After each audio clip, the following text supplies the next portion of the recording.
Assalamu alaikum wa rahmatullahi wa barakatuh. Okay, Melbourne, this is really happening.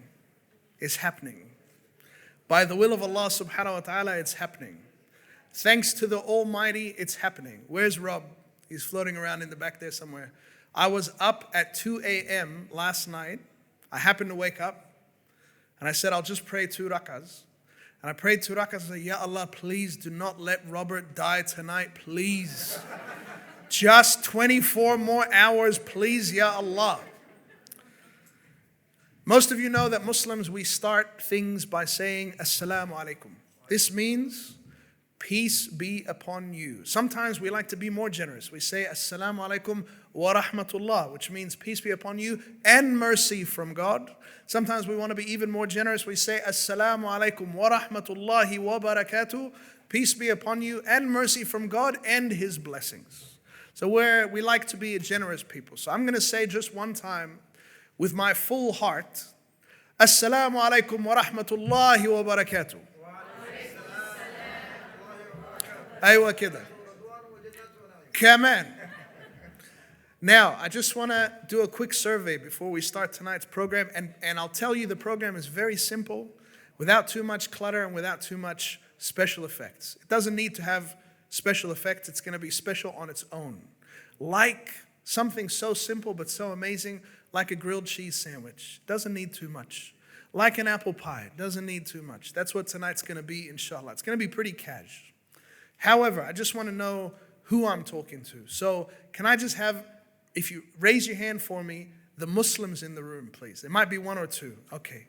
There's at least 4 of you. Okay, Allahu Akbar. Very good. Have we got anyone in the room who is not Muslim? Okay. There's about 8 or 9. And Robert's put his hand up. Look at him over there. All right. Can we have the non-Muslims? You don't have to do anything. Can we have all the Muslims, please, from your heart, give the warmest round of applause welcome to our non-Muslim guests.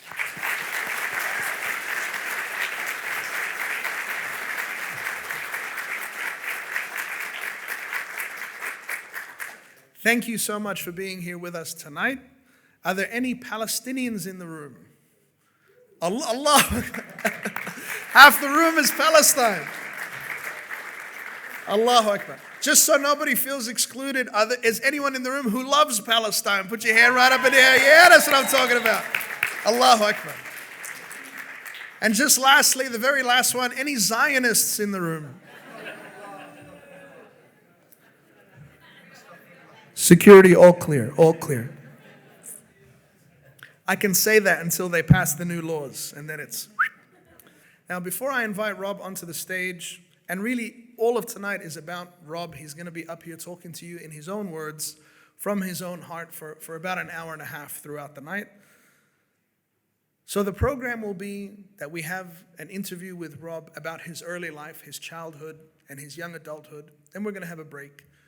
Then after the break, we're going to interview Rob some more about his Palestine activism and really the steps and the path that led him to finally decide that he wants to become a Muslim. Now, I've known Robert for almost a year now, and as soon as he mentioned that he wants to do an event like this, I have resisted every urge to ask him about his youth, to ask him about his past, to ask him about his childhood.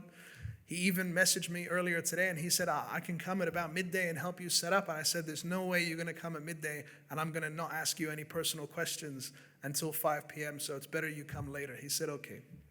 So I'm itching to hear this, and I'll be hearing this for the first time along with you guys. I want to answer a couple of questions, though, that people have said on social media or have emailed to us very respectfully. And they have said, why have this event as a public event? It's not a common thing to have someone say their Shahada publicly. The reason for that, the reason for having an event like this rather than Robert saying his Shahada over the phone or at the local masjid with Sheikh Ala, is 2 things. And I think they're both very, very sweet. Number one is, you can imagine, especially if you know me personally, and if you know Brother Alauddin from Project Quran, we have really put the muscle on Rob to say Shahada sooner than today. We really did everything we could do. Apart from putting him in a headlock, we did everything we could do to try to convince him to say the Shahada earlier. However, every time we try to put the gentle brotherly muscle on him, he would say, I can't do it without Sheikh Ala. He said, Sheikh Ala,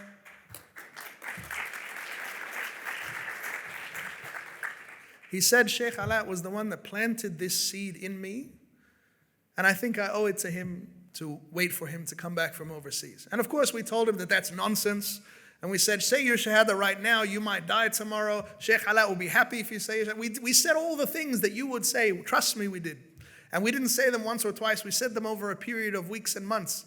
And every time he staunchly said, I'm going to wait for Sheikh Ala. There was a second reason though, is he said, I don't want my Shahada to be just about me. I know there are other people out there that if they hear my story, they might become Muslim too. And that's why I want to say it publicly.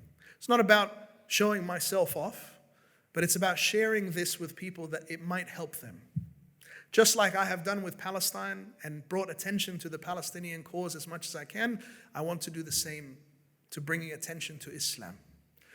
And so the brother had it in his mind, that's what he wants to do, that's why he wants to do it.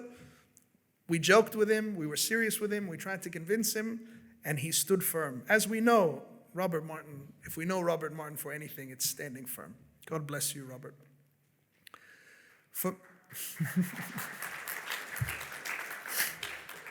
I got my tissues ready. I'm going to cry tonight. I put tissues right there for myself. I'm ready. I'm going to let him come. I'm not going to hold those tears back, inshallah. I want to tell you very briefly about myself. I was a young man, and I saw this crazy Aussie thug on social media 10, 15 years ago, intimidating the IDF. And I was like, who is this guy? From way back, 2014, 2013, something like that. And I hit follow back before Instagram even existed. It was Facebook. And I followed this guy for more than 10 years. And I always hoped and prayed that I would meet him. And I always hoped and prayed that he would become Muslim. And as Allah subhanahu wa ta'ala, as God would have it, we met about a year ago, less than a year ago. And here we are. I never thought that I would actually meet him. And even though I had the hope in Allah that he would one day become Muslim, I never thought that this would happen in my presence. So I feel very honored, and I respect Robert's wishes to bring attention to Islam by sharing some very personal and private details about himself. And I think we can only respect that. So the program of tonight is going to be, like I said, interview part 1, break, interview part 2, and then we've allowed some time at the end of the night for people to mingle, because I know just in the entryway here as people were coming in, everybody wants to talk to Robert, everyone wants to say what he's meant to them, how he's inspired them, people want to take selfies and all of that, so we've allowed time. So we're not going to finish at 10 p.m., we might finish around 8:30 or 9, and we've got the hall for another hour if anybody wants to mingle, say hi. And I did say on social media and via email, if anybody would like to give Rob a gift, you're welcome. It's hard to stand at this podium because I got 50 gifts hidden behind here. So it's restricting my movement a little bit, but we'll do that as well, inshallah. Now, before I invite Rob to the stage, I just want to thank some of our sponsors. Intro to Islam is a dawah organization. We do free education for anyone who wants to learn about Islam, including Robert. And we couldn't have put together a night like this in such an amazing venue without these sponsors that you see. So I would really love to thank Summit Events. Brother Adam Zanati, give him a big round of applause right here in the front row. Also want to thank our dawah partners, our partners in inviting people to Islam. Project Quran, Brother Alauddin Elmir right here in the front row. Round of applause, please, for Project Quran. We've got Sheikh Abdullah from Virgin Mary Mosque, where Intro to Islam is taught here in Melbourne. At this mosque, the Imam is here supporting us financially and physically and emotionally and spiritually. Please give him a big round of applause. We've also got MCCA, Brother Suhail Abdu and Brother Adam Zanati as well. It's kind of a two-pronged approach. Thank you so much to MCCA. Also, Al-Noor Quran Institute, which is connected to Virgin Mary Mosque as well as Umrah Quest Travels and Ulcer Ease. Everybody has come together when we told them this is what we want to do and this is why and this is what it means to Robert. they jumped on board to make sure that we could afford something like this. So really, please support these brands, support these organizations. They're really in it for the community, inshallah. And now, without further ados, you haven't changed your mind, have you? Please welcome to the stage my hero, Robert Martin of Palestine.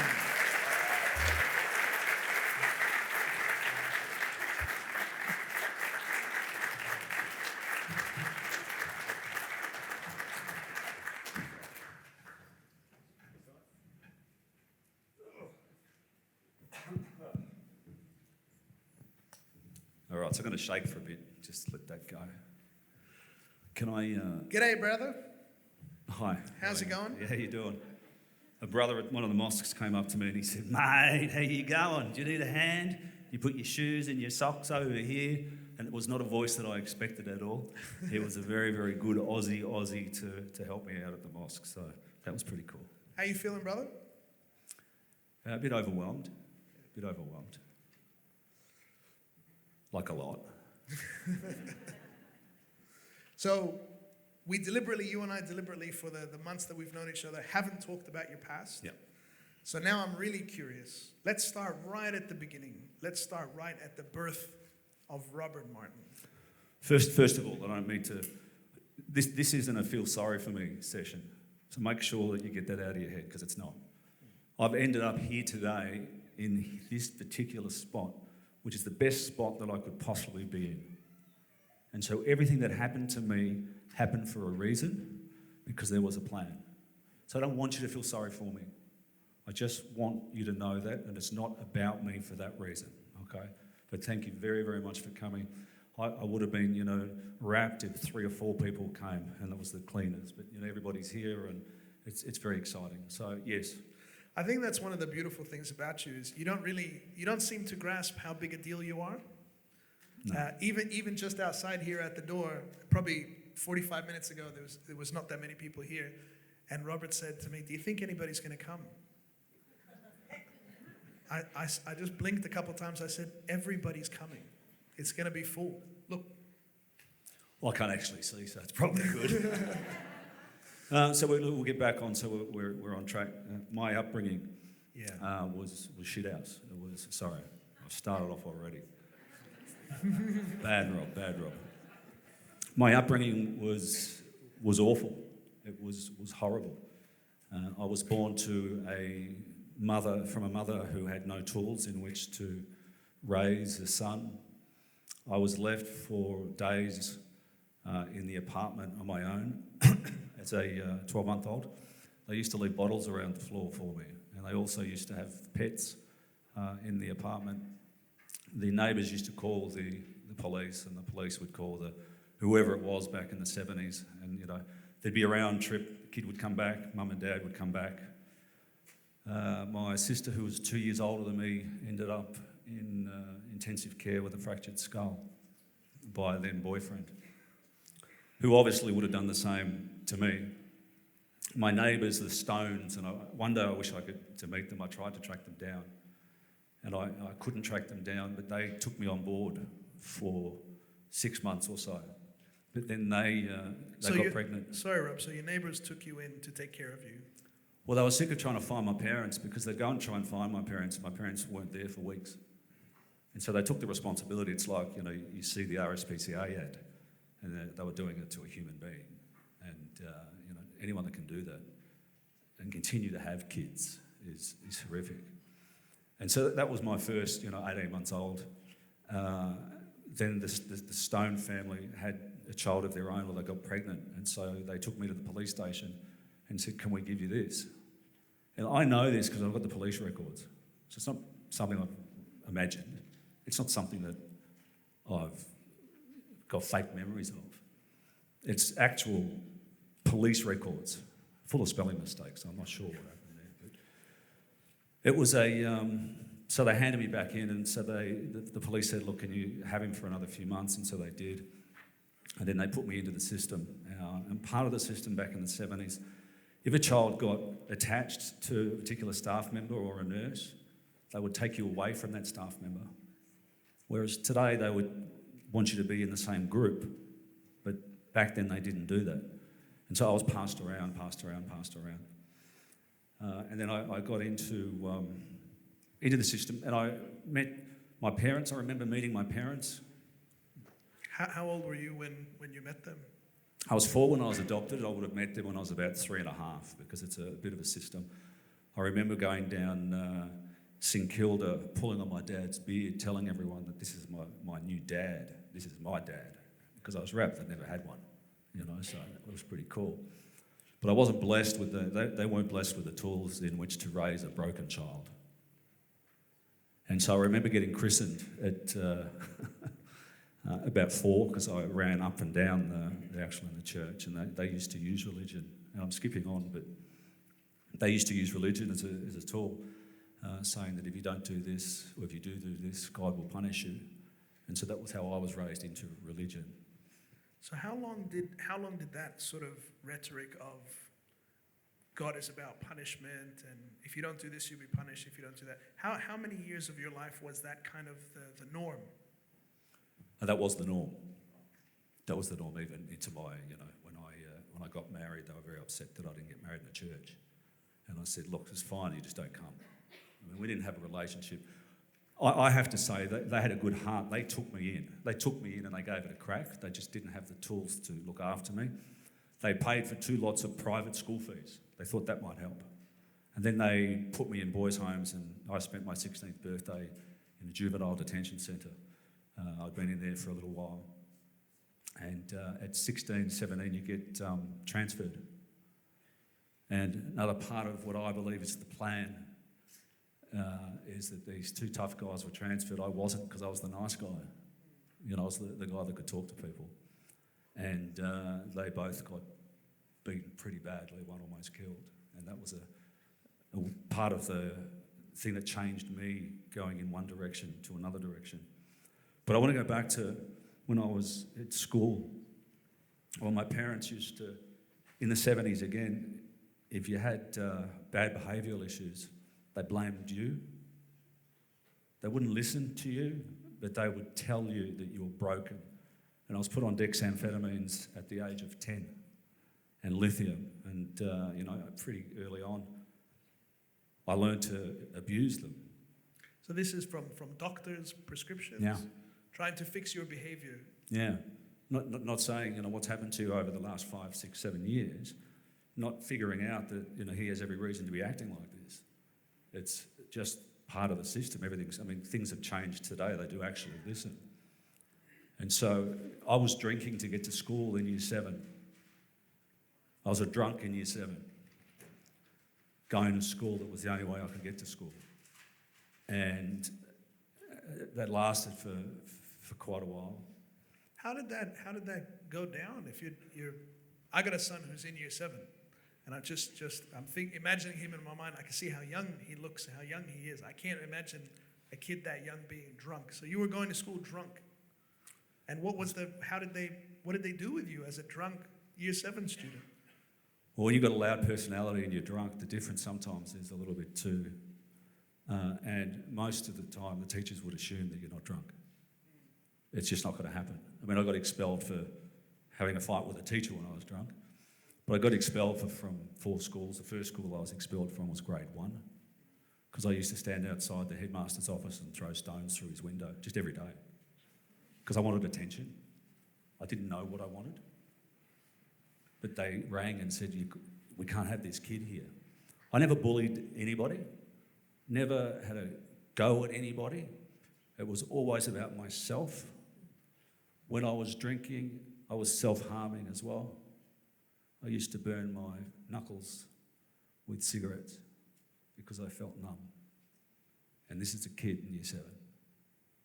And again, I'm going to go back to, this is not to feel bad about me, because I'm one of the luckiest people on earth that I'm in this seat. There's billions of people out there, billions and billions of people out there, and I'm in this seat. So I'm the luckiest person in the world.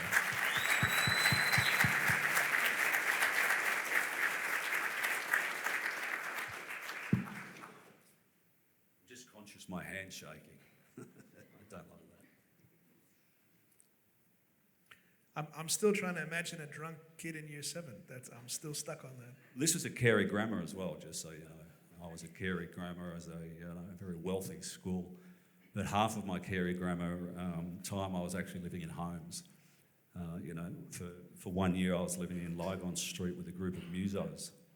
And then when I didn't go to school, the teacher would say, we need a letter. And I'd say, but I don't live at home. And they said, well, you write the letter. So I'd write the letter because it covered their insurance. But that's sort of what was going on. So, I moved out for the first time from home when I was 14 years old. That's when I left home, and I barely went back at 14. So, my oldest son is 13. I think he can barely make a cheese toastie. I don't know how. So where did you live when you left home at that age? Where did you go? So there was a place, the Salvation Army have lodges, and I was living in one near Chadstone. Salvation Army, Linden Lodge it was called. I had 4 girls and 4 boys, one on each end of the house. And so, you learn to cook and do bits and pieces, and they'd have someone living in the house permanently, an adult, to make sure you do the right thing. But, kids, it's not that easy to control them. And so I learned some things during that period as well. And so, it was a really interesting experience because I was growing up in the street smarts area. You learn to fight pretty quickly, you learn to deal with everything pretty quickly. But I'm in a private school where it's a completely different world. And I believe it's made me I believe my daughter's here, a better parent because I sort of can deal on different levels. I don't know if that's true, but I didn't mean to embarrass her. Everybody's looking at you, Sarah, stand up. This is my daughter, my eldest.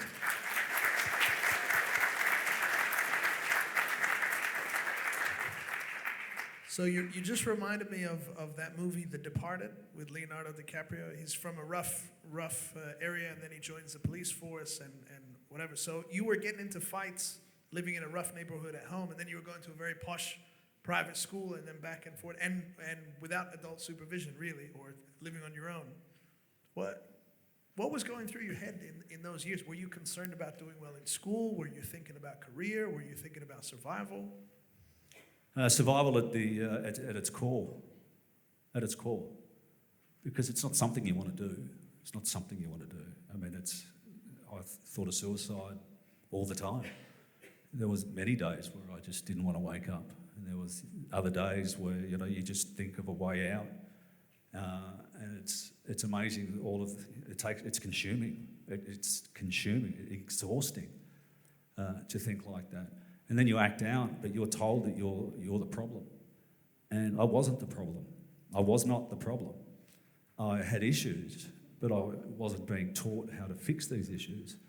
When my daughter was born, my sister, Janice, her name was, she was 2 years older than me, she came to find me. And she had a tattoo of Robert on her wrist. And she said, Rob, I've been looking for you. I've been looking for you for about 20 years or 15 years since the laws changed. And I said, you know what, I haven't got the space for this. I've just got my own child. I can't do this. She was a stripper and she had 4 kids. And I couldn't take that on. Well, when I became financially fit, I went to find her. And I found out that I was told that she'd been murdered. So,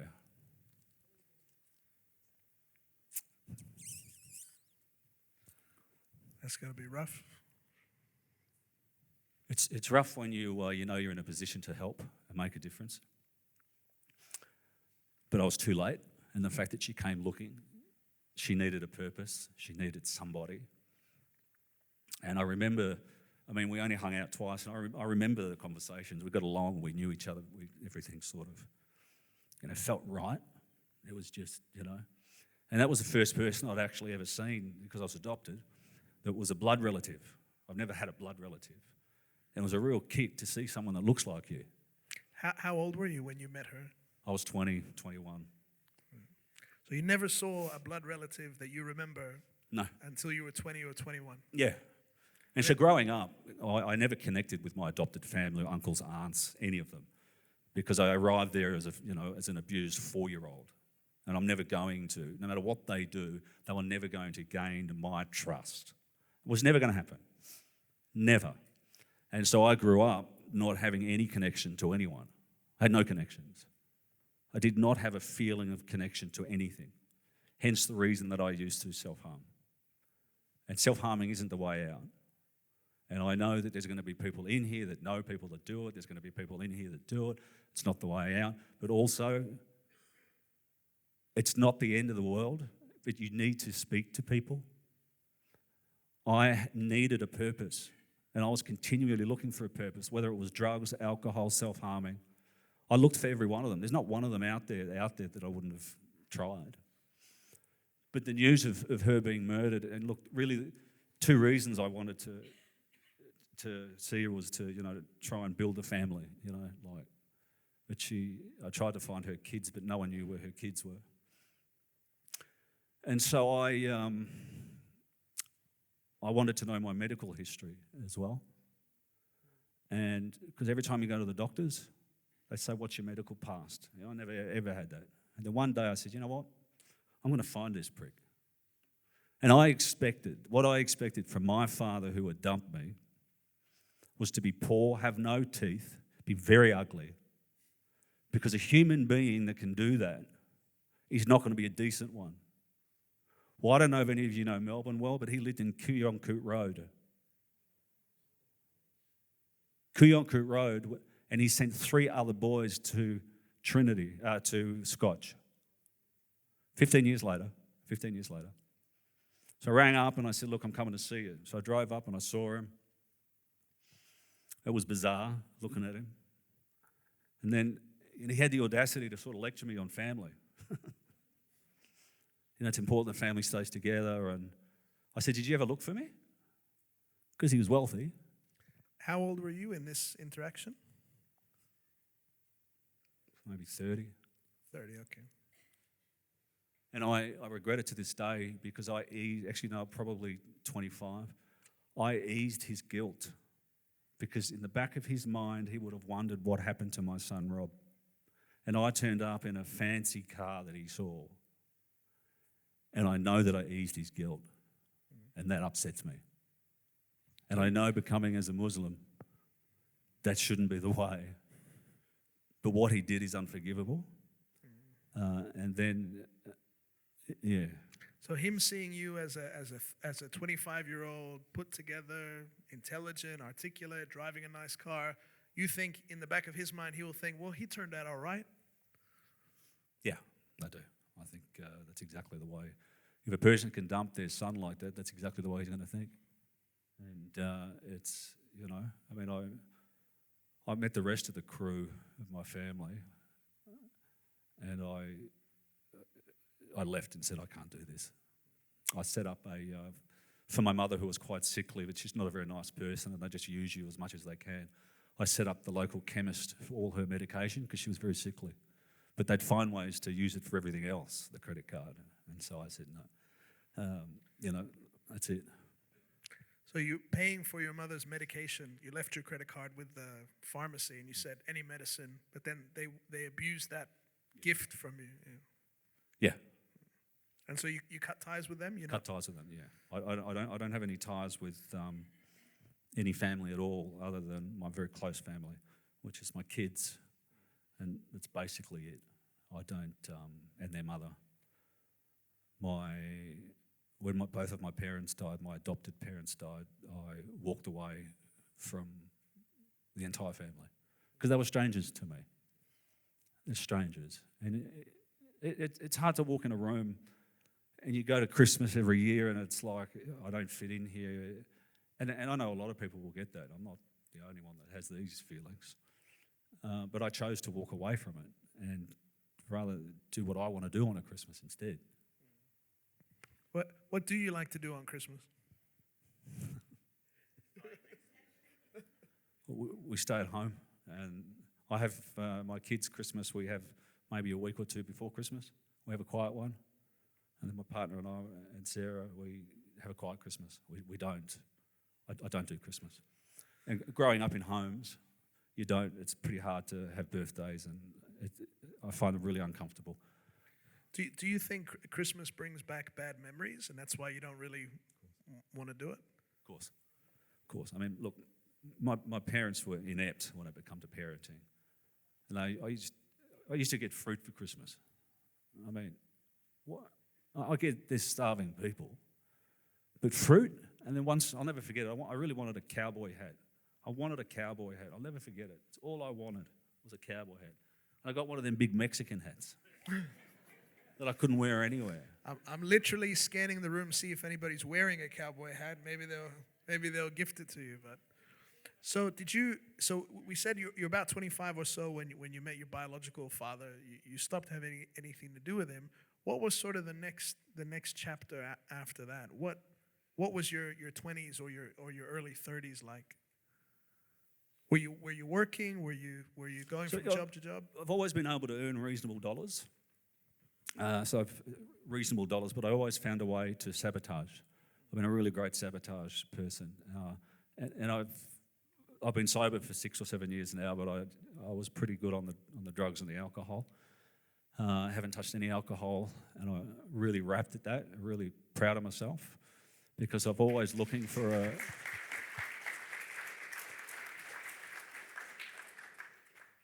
Because if you it was a habit, obviously, since a very early age.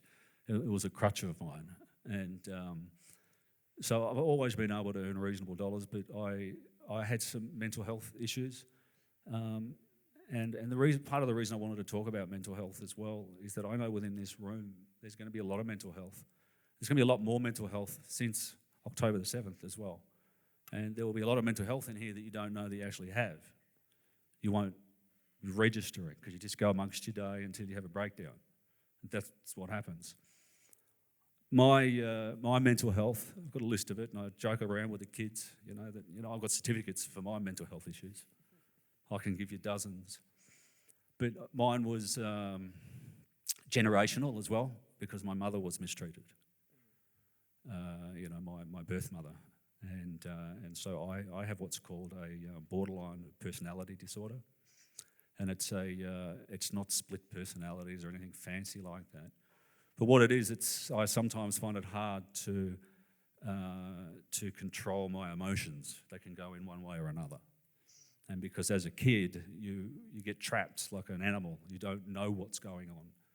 And it affects you, and it's very, very hard. But I also have what's called complex PTSD. And complex PTSD is a PTSD that is because it's gone on for such a long time. And so to one event, you have a car accident, that's PTSD. Complex is basically from what happened to me from being 6 months old up until, I believe, mid-20s, or maybe early 20s. So, but I was always getting in trouble with the law and, looking for something that, but again, I stress, I never hurt anyone. It was always myself, and I think that's an important thing because I don't think there's an excuse to hurt other people. I don't think that's, no matter what you've been through. Did you ever think in your 20s that there might be some other useful tool to help you feel better other than drugs, alcohol, self-harm? Or was that the norm? That was what you were used to? That's what you were doing? Did you ever consider that there could be another alternative road, or not at that stage? Well, not at that stage. And just trying to think how to. My parents took me to, I'd say, 10 to 15 different psychiatrists and says, fix him, he's broken. They flew me to Sydney where I had a brain scan. I would have been 11 or 12 because they're trying to fix this kid. Now, you tell someone that they're broken. You continually tell them that they're broken. What are they going to think? They're going to think. And so I thought that I never deserved anything good. And so once I started to get good stuff, I would find a way in which to lose it. And whether it's, pushing boundaries, doing stupid things at the pubs and, all of these things that don't overly always put me back 10 steps. But did I think there was another way? I was an avid reader of, and we'll get into this after, of self-help books, and because you need a purpose. But I think that'll come into the next session, because I think it's pretty important. I was just trying to think. I tried to write notes, and it was very hard. I don't want to forget anything, but I'm sure I have. So we're going to have a break in a minute. After the break, we're going to talk about sort of your Palestine activism and the path to Islam. But is there anything else you want to tell us about that stage of your life, about the youth and early adulthood, that you think is important for us to know? Kids' prison wasn't good. That, I believe, helped me change, though, in a good way. It scared me a little bit. I knew that I had some tools in my toolbox, and that was my communication. I always knew I had that. Always knew that I have a little bit of charisma, and that helped me in prison, and that helped me in different areas for work. But no, if it comes, I'll mention it later. Sorry. No, okay. I think it's a good time for a break. So can we give Rob a big thank you and a big round of applause?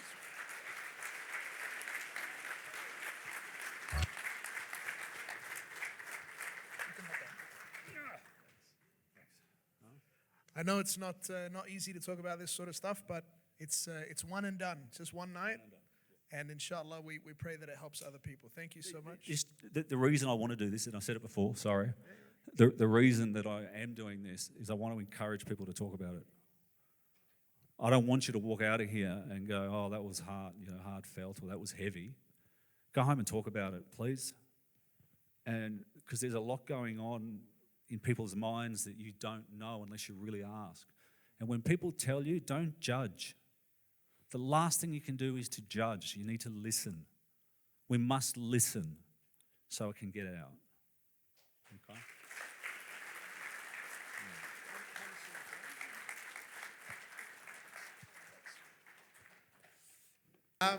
So thanks for sharing what you shared in the first segment about that. I didn't know any of that about you, and I'm glad we didn't have too many conversations about your past before today. But I'm struggling to see how you went from there to Palestine and the Palestine activism, because really that was the catalyst of me knowing who you are, and probably your interactions with Muslims probably had something to do with Palestine. So how did we get from your 25, 30-year-old self with drugs, alcohol, and this having financial success and material success, but always sabotaging it because you felt like you didn't deserve it, you felt like you weren't good enough to have it? How did you go from that young man to this pro-Palestine guy who's face to face with the IDF? Yeah. First of all, sorry again. I want to go back to one thing. Sure. That I forgot. Sorry. Hey, it's your show. My sister Janice was never adopted out. That was the difference. I was adopted out. She wasn't. She remained within the community of that family unit, and that's where that environment caused her death. So I just wanted to make sure that made it clear, because sponsoring orphans and stuff like that is a really good thing. It actually makes a difference, and in a way, it sort of saved my life in a different format. In 1998, I met a gentleman by the name of Nasser Mashni, and he hates it when I say his name because he really hates to be the centre of attention. But he's up here. Nasser, just stand up for a second. He's here, isn't he? Yeah, that's it. Stand. Come on, Brother Nasser. Come on, Brother Nasser. Here he is.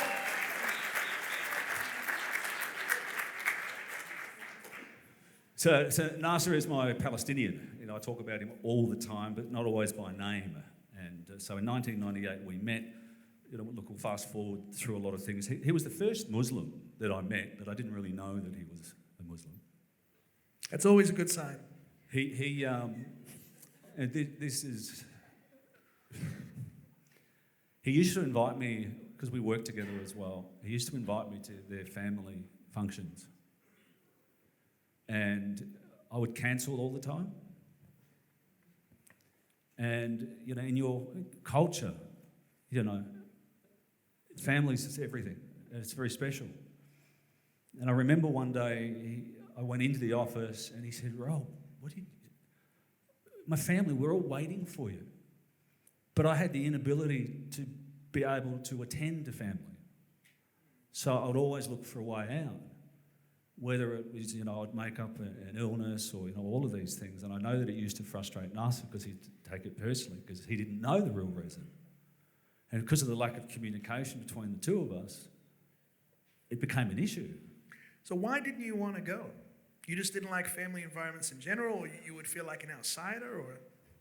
I would feel like an outsider. I would always wonder why anyone would want me in their house or why they'd want to be my friend. Like I was saying to you today, do you think anyone will turn up? It's one of my phobias. It's not something that... And we all have phobias, and look, I'm sure everybody has that one. You have an event and one person turns up and says, look, it's time to leave. But I had a phobia. I couldn't do it. I did not know how to do it. Then when I got there, I'd go every so often, and I'd have a great time. The food, the joy, the family environment, the genuineness, all of those things that I didn't experience anywhere else ever, it blew me away. And he was my first Palestinian and Muslim that I ever met. And, we're still mates. He was my best man at my wedding and business partner. And the story of Palestine leads with him because I've worked it out now. So I think it was about 10 or 15 years you used to tell me about Palestine. And I would go home and I'd see the news. We've got Peter Hitchener, our news guy, and he'd tell us all about the news truthfully. And he'd tell us how Israel had the right to defend itself and all the Palestinians were terrorists. And I said, I probably shouldn't go to work. I don't know what NASA's going to do. But it shows, it really shows the power of the Hasbro and the propaganda against not only, all types. And we buy into the lies. And, I never believed him. And I thought he was like a Carlton supporter, which is, a big team down here, that was just all one-sided. Because that's what we are. And he is a Carlton supporter. And so I assumed he was just saying, that's about my people, that's about my people. And I'm assuming, well, that's what the Jews are going to be saying in Israel. And the news told me it. 2014 came around and things changed. And I went into his office and he was crying and he was wailing. And it never occurred to me what he said to me. He said, Rob, when the kids look like your kids, because there was kids, dead kids, all over the news. You had to search for it on the internet back then. And when they look like your kids, Rob, how could you do anything? And I never thought of that. Because I just go along with my world, my biased, racist. I was a subconscious racist. And I say subconscious because I didn't know that I had these feelings. I didn't know. And it's offensive when I say it out loud. It's offensive because, we've got a packed house of absolutely beautiful people here that, that have had mistreatment over your life because of where you're from. I have no doubt. And, I was one of those people. So, I apologise on behalf of the racist ignoramuses. So I started digging on the internet. And then I saw that the Israelis were killing the Palestinians using F-25s. They had Apache helicopters. They had Navy. They had tanks. They had everything. The Palestinians didn't have anything. They actually did not have an army or an airport. And so I'm going, okay, that sounds a bit dodgy. I started to post online on Facebook. And if I posted exactly what NASA posted, exactly word for word what NASA posted, my post went miles. And he'd get 1 or 2 views. And that's the racism. That's the racism. It's our best friend, the algorithm. Yeah. And I thought, wow, that's a bit shocking. Well, I started posting and I got quite a few views, and my Facebook page, I had 10,000 followers. I had a phone call from the anti-terror unit. And they said, we need to see you. And I said, I'm very busy. And they said, we need to see you now. And I said, well, I'm in Sydney. They said, fine, we have an office. And I said, all right, well, I'm in Hawthorne. Come and get me. So they came down and they spent hours with me. 2 to 3 hours they spent. And it was the best 2 to 3 hours ever. Because they went through me like a criminal to start with, and they left going, he's a good bloke. He's actually trying to find out what's going on. And they told me there's a certain criteria, a certain number that they have to get met. If they get a certain number of complaints, they have to investigate. But now on the file it says he's all right, and which was pretty cool. I hadn't been to Palestine at this stage, but it was really cool that two of them came out, but as they left, I'll never forget it. You know, they had the guns on them, they were undercover or whatever, and they said, "We like what you're doing." It's amazing. It's amazing how when you get exposed to the truth, everything can change. Well, the truth it was a juxtaposition. Everything is the polar opposite of what you see, and it's awful. And then so I started to learn, and I wanted to learn from Nasser, and he would start telling me more, and I'd actually listen. It would go into my head, and I would start reading. And look, I came across a Miko Peled. You've probably heard of Miko. He'd written a book, The General's Son, which I started to read, and he was online. Now this might be a bit of a kicker for you. I was upstairs in my office, I was drunk, smoking shisha. And I reached out to Miko, and he picked up, and we started to have a conversation. And I'll never forget, I remember telling him, I said, you might have just changed my life. I remember saying that to him. And he would have thought, you know, like I think, you know, sometimes when you get someone called through and they think they know you, but they don't. We've become great friends. Does everybody know who Miko Peled is? Yeah, hands up if you know who Miko Peled is. He's a Jewish man, written a book called The General's Son, very pro-Palestine, lovely man. Yeah. And I think, was it his son or his daughter was actually killed by his niece. His niece, yeah. So even though his niece was killed by a rocket. It was a bus blew up. But what they decided to do was they figured out, look, Benjamin Netanyahu, the whole crew went to their house, they were that connected. And they decided, we're going to find out why this happened. We need to know what happened. It's exactly the same when we go to October 7th. We're not going to get to that stage yet, but we need to know why things happen. We can't just say they happened. That doesn't work. Well, going back to, I decided that the only way that I was going to figure it out was I was going to go over there. I was going to pack my bags and I was going to go over to Palestine and figure it out. I had no plan in place at all. I have no journalistic touch. My English is terrible. I can barely take a selfie. And I thought, this is me. I'm going. And I went. This, to me, is the beginning of Robert Martin, the superhero, in my mind, as someone who's been following you for years. Because when I saw an Aussie guy who obviously had been working out, wearing a skin-tight T-shirt for some reason, getting in the face of all these IDF guys and calling him out, I was just like, who is this guy? Because we are used to Arabs and Muslims and Palestinians being very vocal about the Palestinian cause. We're not used to someone like you flying over there and getting in the faces of soldiers with machine guns for truth and justice and compassion and mercy. And that's why from back then, I was like, who is this guy? Well, so, yeah, I think maybe now my upbringing may have had something to do with it. It may have, it definitely did. I find it very difficult to be intimidated. I've been through everything. There's not a thing or person on the planet that can intimidate me. That comes with my past and getting on the flotilla. Your missus is sitting right there. Yeah, other than her. But yeah, so when I went over there, I mean, I saw the racism too quickly, too quickly. And it was before I got into Palestine. I'm sure most of you have heard this. But we were on the bus. We were going from Jordan on Allenby Bridge, going across, and then the bus stopped. And they came on, and they had chino pants and tight shirts, really, fitted well. And They had a sidearm and an Uzi. It was like bizarre. I thought, I'm gone because I'm the only one that shouldn't be here probably. Well, the Palestinians, everyone else was taken off the bus. All their stuff was gone through, right where I could see it, through the windows. And they came in to me and said, "You're okay." I have my passport out, holding it up. Nothing. It might be different today. I think it might be different today. They may not accept it so much. But that was my first real, when you see it there, so these poor people are going home or trying to get into their own country.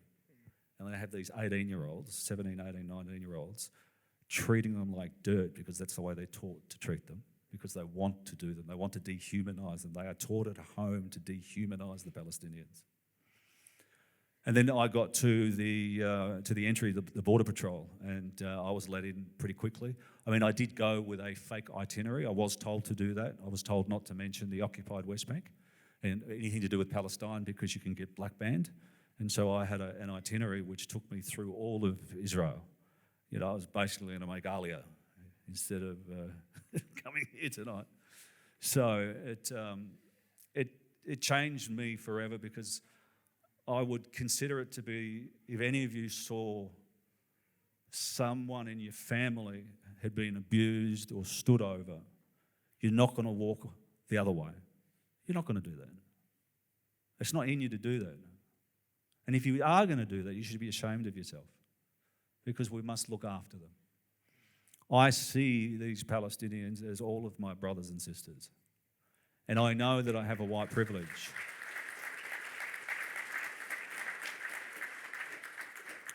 And I know that I have a white privilege. And the white privilege, I mean, I can read people too. The other thing that, one of my superpowers growing up is I get to read situations pretty quickly.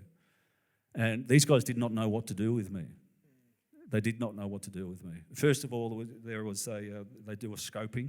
Well, they'll come with a van, and it's a big long rifle where they'll scope, use a sniper to get you. They started yelling at me over the wall, and then they came through and started to try and take kids' play equipment. This is in a village where they had no right to be. They have no right to be. And the Israelis come in there as a game to take the children's play equipment. So the Palestinians will come out and fight, and then they have the right to kill a Palestinian and allow it to happen. And that's what we see on the news, okay? And so I basically witnessed them trying to set it up. But when I was there and they pointed the gun, and one of my second videos, actually might have been the first video I ever took, I pulled it, I don't know why, took it out. He would have been from me to halfway up here, not even that far. And he had his M16 right on me. But you could see him trying to hide his face as well with it. He didn't know what to do. He's going, "Oh my God, there's a white guy here. What are we going to do?" And I'm being really serious, really, really serious. If I wasn't there, every chance that they would have killed one of the kids. And these kids, they were maybe 15 to 17. And it happens every day. And so when I saw that was my first day in Palestine. First single day in Palestine, I saw those three things happen. And a lot happened since. So. How long were you there that first trip? How long did you go for? I think it was 4 to 6 weeks. That's a long time. Something like that, maybe 4 to 4, yeah. Was there something you saw on that trip, some kind of abuse or cruelty that really shook you? I mean, I'm sure all of it was shocking. All of it. But was there something that you were like, what the? Yeah, there's a street in Shahada where which is near Jerusalem. It's part of Jerusalem. And the soldiers would have been 150, 200 of them. They're the demolition team. They wear a grey outfit. Pretty serious mob. And they do the demolitions between 1 and 3 in the afternoon because that's when the kids come home. They want to do it in front of the kids. But they won't tell you what day it's going to be either. So you either live with all these stuff out of the house, or you come home and your stuff's all in rubble. And there's nothing they can do about it. But this happens every single day too. Because we only ever hear about Gaza. We need to remember, and we need to always to connect the dots. that Palestine is Gaza. Occupied West Bank also is Palestine. It's all connected. And every single day that the Israelis are stealing houses, every single day. I met do you all remember the meme of Jacob saying, if I don't steal it, yeah? Yeah, this crowd remembers that meme, yeah. Okay, so I went to that house on my first trip. So in 2014, I went to that house, and the house was exactly the same. They had rabid, horrible, aggressive American Jews flown over to spend 3 months there. And their entire job is try to get rid of the El-Kurd family. That's their entire job. And I met him. I interviewed him. He couldn't care less. He had big red hair. And, he just said that, if I don't do it, someone else will. It's the same philosophy. The El-Kurd family have become quite famous. They've done a lot of great writing, and I spent time with him. He was 16 when I met him, and I knew that he was a special kid. But when you're walking up and you've got all of these soldiers telling you to leave, and I kept saying no, I just kept walking past. And I swear there would have been 150 of them. And they had the big gas canisters. They have the light bullets, or the grenades where they throw them.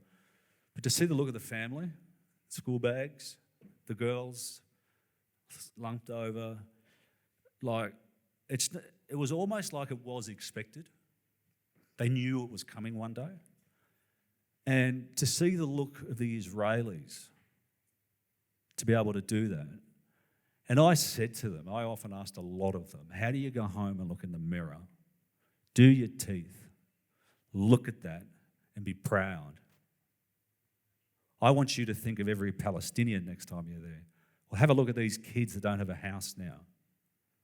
They won't, though, because they're robots, completely dehumanised. What was it like to be an Aussie? And I know you mentioned your upbringing and the rough early years, but Australia is more or less a place where there's safety, there's some semblance of justice. So these kind of things can't happen in Australia. So for you to go and to see that and to know that it's happening daily, and it's been happening daily before you were there, and it's going to keep happening daily after you were there, what was that shock like for you? How did you digest that this is normal here? It took a while. It took a while. But, the other part of it is the Palestinians, they're the funniest people you're ever going to meet. And so you walk down the street, and I was Hamdi Aburama, he's a photojournalist. I became good friends with him. And he'd smoke and he'd drink coffee all the time. And I'd say, mate, you're gonna kill yourself with these cigarettes.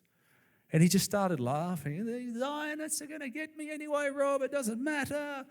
But all of the Palestinians are so strong. They're all so strong, and we'll come back to that as well. Of part of the reason that they're so strong. So you asked me about something that shook me. Another thing shook me, and there's a picture that keeps going around and around and around, and I'll never forget this family. When I was there, a settler intentionally ran over a 6-year-old girl and her friend, killed a 6-year-old girl, barely had to stay in jail, went home, lives at the end of the street. I went to visit the family because we got Naomi Wolf is an author in the States. We had this huge banner with signatures on it to show that the world were watching. And we went to try and to deliver it. And I got harassed by the soldiers, and we've got undercover footage of it. It went viral, of them trying to tell me that I shouldn't be there and that the Palestinians are dangerous. And, I said, have you ever seen a Palestinian anywhere around these areas with a gun? He said, no. I said, well, why are you standing out here with these M16s? Who's protecting who? But to see the kids, so the brother and the sister, there's a photo of me there, it just smashed me, completely smashed me. Because the chances are that one of those kids is going to get killed, if not already. I don't have the heart or the courage to try and look it up, because that settler is living down the end of the street. Now, what's the best way to get rid of your neighbours? Kill one or two of them? That's another thing they do, and they get away with it. So there would have been dozens of things that I saw. The one more used to get a haircut, and Asa has been to this particular fella's place. I love getting a haircut there. He's such a good guy, smiling, laughing, just happy about life, and how good is this? Things are going to change one day, liberation, And there was a picture of this young kid. I said, "Who's the young kid?" I said, "Oh, you should get an apprentice." And he said, that was my nephew. He was my apprentice. And I said, "Where is he? Bring him out." And he said that he got executed at the front door. By mistake, he got a letter apologising for killing his nephew in Jerusalem. And this is just another story, getting a haircut. It is insane what goes on there. So nobody has the right to judge. Nobody has the right to judge how they behave, and nobody has the right to judge how they resist any occupation. They have every right on earth to do it. And the only people to blame for October 7, the only people to blame for that, are the Western government, mainstream media, and everyone that has allowed Israel to continue with complicity. If they had held Israel to account many years ago, this wouldn't have happened. There's a limit. There's a limit to how long you can allow a rogue state to continue on doing what it's doing. The only way to stop it is by force. And people have the audacity to try and point it out to us. Sorry. Oh, you don't need to apologize here, brother. You're with family. How did the Palestinians treat you on these trips? The Palestinians treated me magnificently, and I remember, and still... Now, sorry, just before you continue. Now, if I was a Palestinian and I saw someone that looks like you, I might assume that you're a Zionist from America, you're a Zionist from Europe, you're a Zionist from Australia. Did they ask you who you are and where you're from, or? Not one. Not one asked, and I remember being surprised by it because, I could be Jewish. I didn't try and hide anything. I wasn't wearing kafirs. I wasn't doing anything like that. I was simply walking around and I was asking people questions. I didn't want them to know what sort of side I was on because I wasn't on a side. I was over there trying to figure out what was going on. And, it's amazing how many times I actually asked, "What do you think of the Jews?" And they had a go at me real hard, and they corrected me really, really quickly, saying, "We have no problem with the Jews. It's with the occupation, it's with the Zionists. That's the only thing. And make sure you keep telling people that." If I asked the other side, I said, "What do you think?" And I'm sure you've all seen these videos. I would ask these kids, "What do you think of the Palestinians?" And they said, "They're dirty terrorists." Proud on film. Well, that was only one that I got on film. I got dozens of these guys saying the same thing. Dozens of them proudly saying it. Not one Palestinian. Not one. It just, I wish the world could see what I saw, what I learned, because the world would be a different place over there. They would hold Israel to account. It is just an abomination that we allow this. So did any of the Palestinians or did any of your travels or interactions make you curious about their faith, their beliefs, their attitude, Islam, or did that happen later? So my first night, I was supposed to meet somebody and I couldn't find them because, I'm in a dark place, occupied West Bank, soldiers everywhere, sort of was not that easy to ask everyone. I heard the prayer call.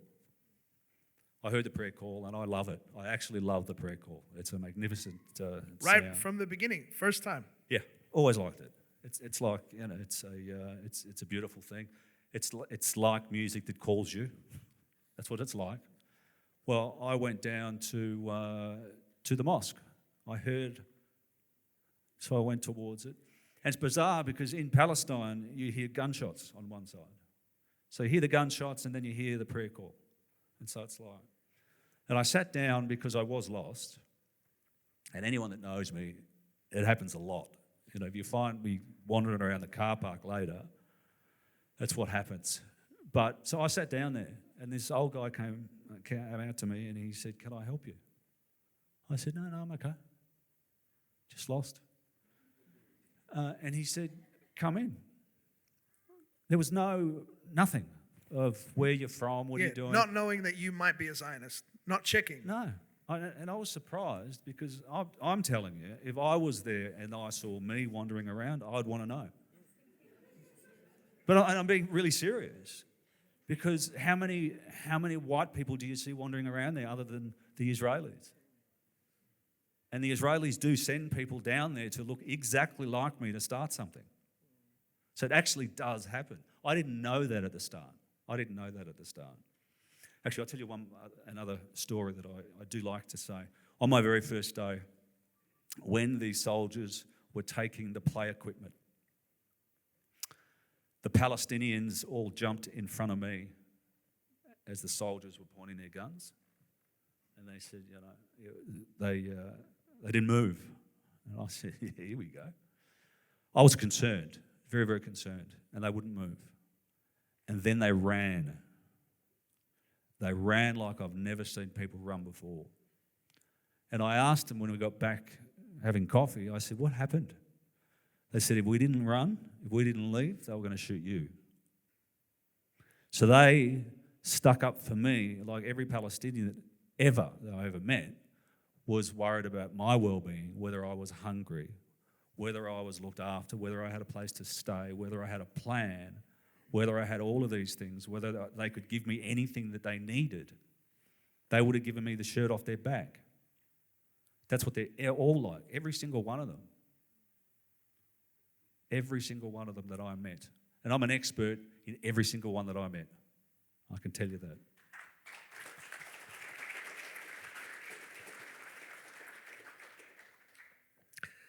So you were a man with no family, felt like you had no family. You went to the other side of the world and saw people that were abused and butchered. And without asking you any questions, they treated you like family. 100%. And I had a connection. That was the connection that I got, was in Palestine on my first trip. And it grew and it grew.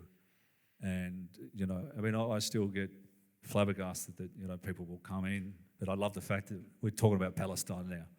Now we're in business, because they're the people that we need to talk about. Every time we get an opportunity, we should speak about the Palestinians, because the Palestinians have been putting up with far too much. They are also, once they're free, the world will become free, and we know that too. But that was the connection that I felt. I felt an unconditional love with everybody there. There was no barriers. And I know that when you go to people go to the pub or they go for a picnic or whatever, there's a lot of superficial talk. There's a lot of wasted words. Well, in Palestine, I didn't get any of that. You're straight to the point. You're straight to the heart. You're straight to the emotions. There's hugs. I get hugged a lot now. I never used to accept a hug. I wouldn't do. My parents I never let them hug me, ever. And now I embrace it and I enjoy it. So, yeah. Do you remember the first time you and I met? Remind me then. First time I met Robert, I was such a little fanboy. I was like a little schoolgirl. I was so excited. And I remember I hugged him, probably a little too long and a little too tight. And he, you could feel when the other person's ready to let go, and they kind of pull him back a little, and I didn't let go. And I said, man, I've been waiting 10 years to meet you. I need a bit more time here. So you... Yeah, that's exactly what happened. I'll be honest. When I was in Palestine, it took me a long time to get used to the hugs. I'm sure Nasser and I spoke. I'm sure I said, mate, I think maybe they like me, like a.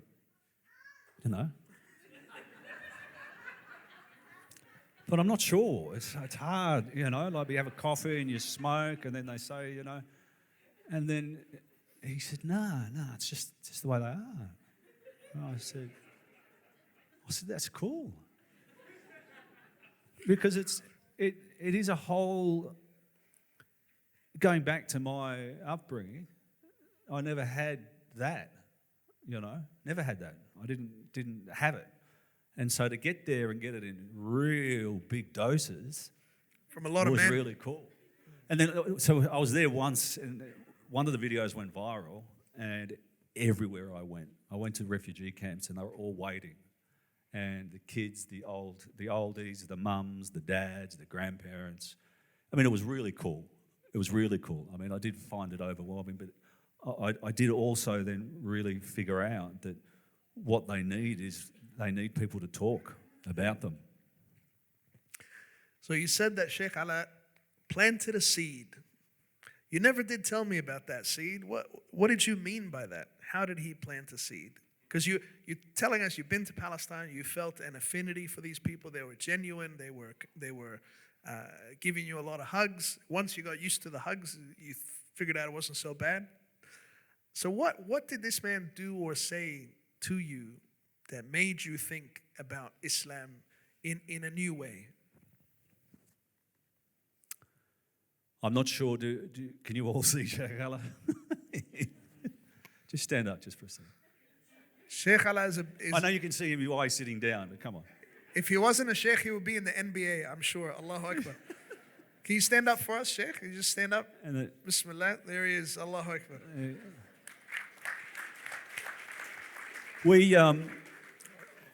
We really clicked. There's something really there that just felt right.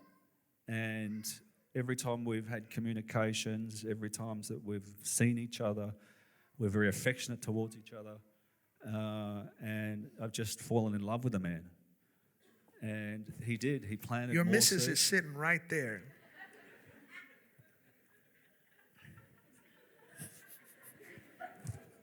So he planted the seeds that Palestinians and Arabs, like Nasser, the Muslim friend that, I speak about every so often, planted over the years, 28 years ago. And I think he put the biggest seeds out for me. And things started to happen. I don't know what it was. I'm not going to say that I saw a big, thing of light, even though there is one there. We just hit it off, and he's been just genuinely nice to me. He reaches out every so often. He has no reason to do these things, and he's a very, very busy man.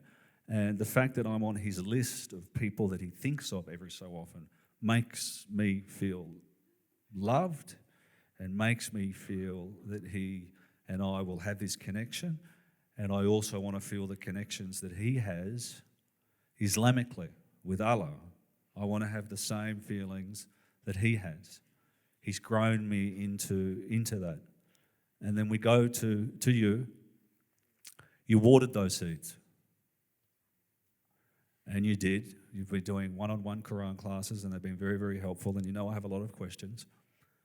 So all of these things have started to happen for me, and it's a very unusual thing. We didn't actually speak too much of I was an atheist, agnostic, pretty badly. But these things that just felt right. But I also believe if Palestine was full of atheists, there wouldn't be a Palestine. Their religion is helping them, and they'll never get beaten. Because the purpose, the beauty of Islam, what I've since found, is something that's irresistible. It's not something that, I waited 11 years. I have been thinking on and off over the last few months over it. We'll probably end it there. Can I tell you something about yourself that you don't know? First time I met you, we sat down and had a coffee. And I was on a mission. I was hot on a mission for you to accept Islam then and there. And I came ready. I might have looked casual on the outside and wearing Nikes. In my mind, I was... They call him the closer. In my mind, I was playing, concentrating with a smile on the outside, but concentrating in the utmost, Because I've spoken to a lot of people, and alhamdulillah, by the will of Allah, a lot of people have said their Shahada with me. So I was confident, not confident 100%, but I was confident that I could try to navigate a conversation with you where you would accept Islam on the spot. And we drove a long way to meet you because you live out in the middle of nowhere. And we sat down and Bismillah, we looked at your tattoos and you showed us all your tattoos. And there was a bit of small talk. And then I started making the chess moves. And you defended everything I said, every logical point that I made with such speed that it threw me off. And I thought, I reckon so many people have tried to get this guy to say the Shahada. His defensive jiu-jitsu was so good, I couldn't get in. So something clicked in my brain while we're sitting across from each other having coffee, and I was trying an angle and you would block it so effortlessly. I tried a different angle, you blocked that. I tried a different angle, you blocked that. And your attitude more or less was, I can like Islam, I can like Muslims, but it can stop there. I don't have to be Muslim. I could just like it, respect it, appreciate it, and that's it. And something changed inside me. I changed my strategy midway through the conversation, and I held your hand, and I didn't let go, and I said, just say the words in English, I believe there's only one God. I believe Muhammad is a messenger of God. And you said, yeah, I could do that, no problem, and you did. And I said, now let's say it in Arabic. And you said, no. And I pushed you and pushed you and pushed you and pushed you. And I realized, I had a feeling, not a realization, a feeling that this guy is already there. He's already there. You're already 99.9%, but something's holding you back that 0.1. And that's, if we can get through that 0.1, this is going to happen. And I spent the next 6, 8, 10 months, however long we've known each other, begging Allah subhanahu wa ta'ala for you to become Muslim. Well, and I just want to add on that, I guarantee you, everyone who works in this form of da'wah, where you are inviting non-Muslims, every single person in that field will tell you plainly and clearly that no human being can make another human being become Muslim. If there was anyone, thank you, if there was anyone who would have that power, it would have been Muhammad sallallahu alayhi wasallam, and he did not.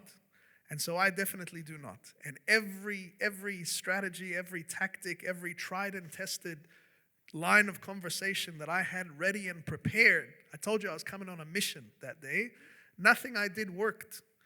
And so I turned to Allah and I said, Ya Allah, I beg you to open this heart to Islam. And anytime I thought about it, I made that dua. We had with Sister Nadra recently the Dunya Decoded tour in Melbourne and Sydney. And on stage, I said, if my dua is not enough, I'm going to get the whole audience to make dua for this man. And some of you here attended that. And we made dua together. And I said, from your heart, ask Allah to open this man's heart to Islam. all right, well, I'm going to tell you then a couple of reasons why I believe I'm embracing Islam. Over my journey, which you have now learned a lot about, I've learned and I have been in different institutions and hospitals over the times, and I've been in many different groups, self-help groups. I've also read a lot of self-help books. And let me tell you something. When you start reading the Quran, and then you start reading all of these New Age books, it's all in the Quran. It was done 1400 years ago, and it's just getting copied.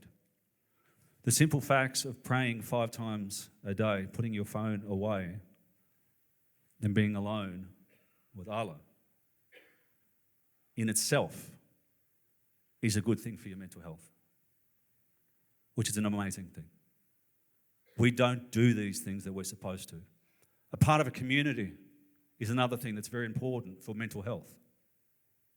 You must be in a community, but you must also be in a community that's not going to judge you all the time. Here again. There are so many similarities. The other thing I realized that in the Quran, it's not a mechanical instrument. It works for the human being today as well. It's not designed to push you beyond your limits either.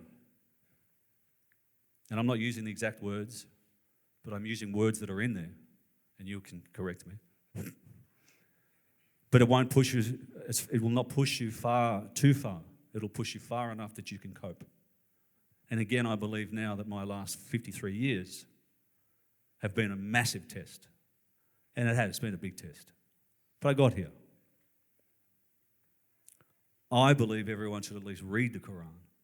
But you don't read it and then put it down. You've got to read one of the Qurans that actually has the commentary in it.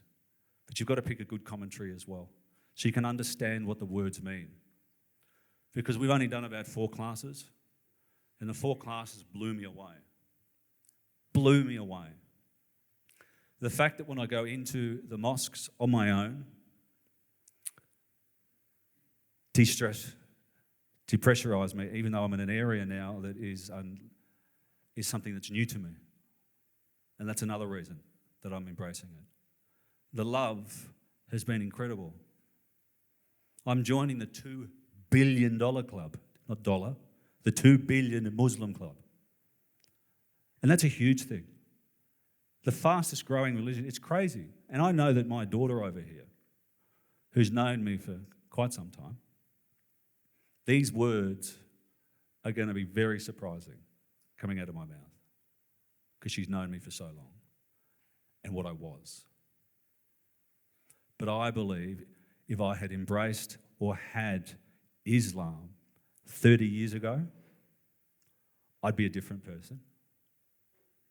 I'd be a better person. I wouldn't have had, maybe things would have been different. But as I now have learned, story's written.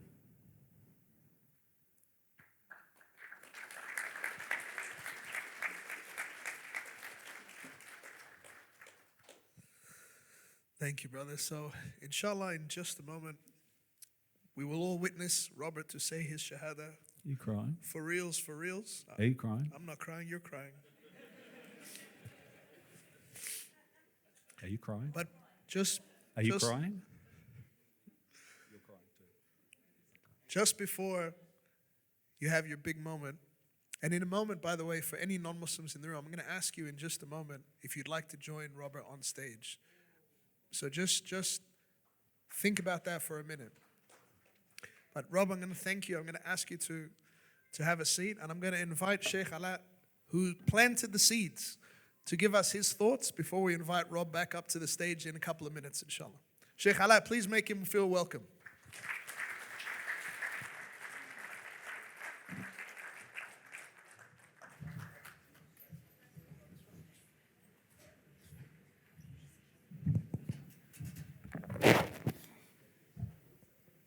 Assalamu alaikum wa rahmatullahi wa barakatuh. I start by praising Allah subhanahu wa ta'ala, the one that united and gathered us in this blessed gathering, and I send peace and blessings upon the Prophet Muhammad sallallahu alaihi wasallam. And we acknowledge the traditional custodians of the land upon which we meet and have this blessed gathering. And we acknowledge the honored Palestinian brothers and sisters that have opened the door for Robert Martin to be here at this moment. I will just say a few words before I go to the emotional part. I thank everybody that has been part of this journey, including my dear sister Kim and Robert's family. Behind this man is a great woman there and great family. And I think none of us would be taking such an important step without a great family that have been supporting that person. So please thank.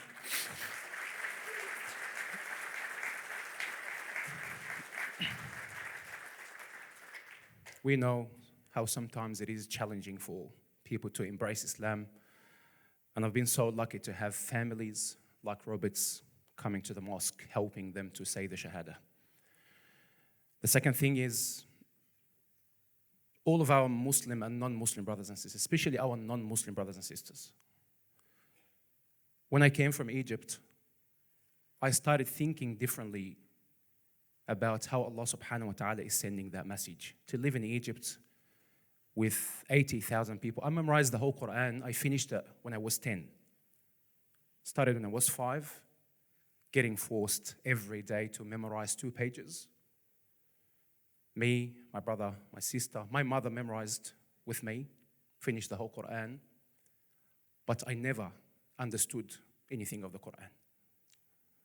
And I grew up in Al-Azhar, studying and knowing and learning, but the real place that opened my heart to understand the Quran more and the message of Allah broadly is when I met my non-Muslim brothers and sisters.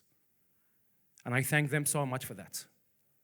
And that has been an inspiration for me to take that pathway of connecting with Robert and every other non-Muslim that came to the mosque or I went to them. I also thank Ahmad Bassal and Adam Zanati and everyone that has been part of this project. Brothers and sisters, please, this is, I don't want to exaggerate, but this is the truth. We have always learned from our teachers that we need to invest in the people more than we invest in the building. And investing in the people by compassion, by mercy, by support, is more than building a beautiful mosque for them to come to. And that's why the journey of Robert and every other non-Muslim brother or sister and new Muslims is worthy to be supported. No one knows where that dollar that you're going to put for Intro to Islam and Quran project and every other project that is aiming to educate people about Islam is going to. So please invest in that. And I thank Ahmed and Adam and Ala and every other person that is contributing to that project. And please donate generously for that purpose. Third one, my beloved brother Robert. The way I connected with him, and as he said, no shame to share our history and our past, because that is shaping our future. My father was oppressed by his family, a person that traveled overseas to Greece and Iraq, making a good wealth, coming back. A traditional, I don't want to say Egyptian story, sometimes it's an Arabic story, or maybe broadly by many other people and other cultures, coming back to find nothing. All of his money was taken from him by his family. I've witnessed my mother getting bashed when I was like 3 years old in front of me. I could, have it as a video. I cannot remember the words, but I can remember everything that happened to my mother while my father was overseas, by my father's family, coming to bash her, and they go. And taking his money while he was overseas. I grew up in that. My main word and my main concept was, why is this happening? And my mother, sitting with me, crying, and I'm sitting with her, and I don't know why they do that. And she sticks to my father. And her family was coming to tell her, Ala's mom, why do you stay with this man? Just leave him. And my father was so vulnerable to his family. And that tough time that I grew up in opened my mind on one concept, which is justice. Rights. Why is injustice happening in the world? Why does it happen when we see people taking the rights from one another? But as more as I grow up and learn in the Quran, that's the first crime on earth that Allah has mentioned in the Quran about was that crime between 2 brothers, Qabil and Habil, killing one another. And then, when I read in the Quran, it comforted me knowing that true brothers did exactly like my father and his brothers when they took his money and harmed him and my mother. That concept of justice was always what I was growing up with. I would never compromise seeing injustice happening in front of me. At that time of middle school and high school, I would jump in a fight for a very weak person that is getting bashed, and I jump and I get bashed as well sometimes. But that concept was always alive in my mind. When I came here, I said that concept has to stay with me. And non-Muslims that do not know about Islam, it is part of justice to show them what Islam is. Everyone was invited to the mosque. It was the main concept for me to share with people from every part of the Quran. And when I grew up and I studied my course in English in Al-Azhar University there, it is mainly focusing on relationships between Muslims and non-Muslims, how to connect with them. What does Islam say about that? I found justice there. And when I came here and participated in the mosque open day every year, it is just around the concept of justice that my mother and my father and myself were deprived from. Until my father passed away. And when Robert came, it was a Friday. Before the Friday. Was a night of Ramadan. And a man came to me named Ahmed, said to me, this famous man, he is advocating for Palestine. I said, Ahmed, there's a lot of people advocating for Palestine. But he said, this man is very special. And wallahi, by Allah, I've met a lot of people that I love what they do. But as soon as Robert Martin came on that night, and he came in a time after all of that work of integrating with non-Muslims and having good relationships, and the name was there on media, until the issue of Palestine came, and I was so heavily engaging in interfaith. I love it. I love to share about my religion to people. Until the time of Palestine came, and I saw politicians withdrawing. It's like a filter. The people that were so connected to the mosque are not coming. Some of the non-Muslim brothers and sisters that were so connected are not there anymore. Many of the religious leaders that have been talking about justice and the beauty of those values of religions are not with us. And on that day, Allah is my witness, that Robert came to the mosque, I cried at home. From why all of this happening?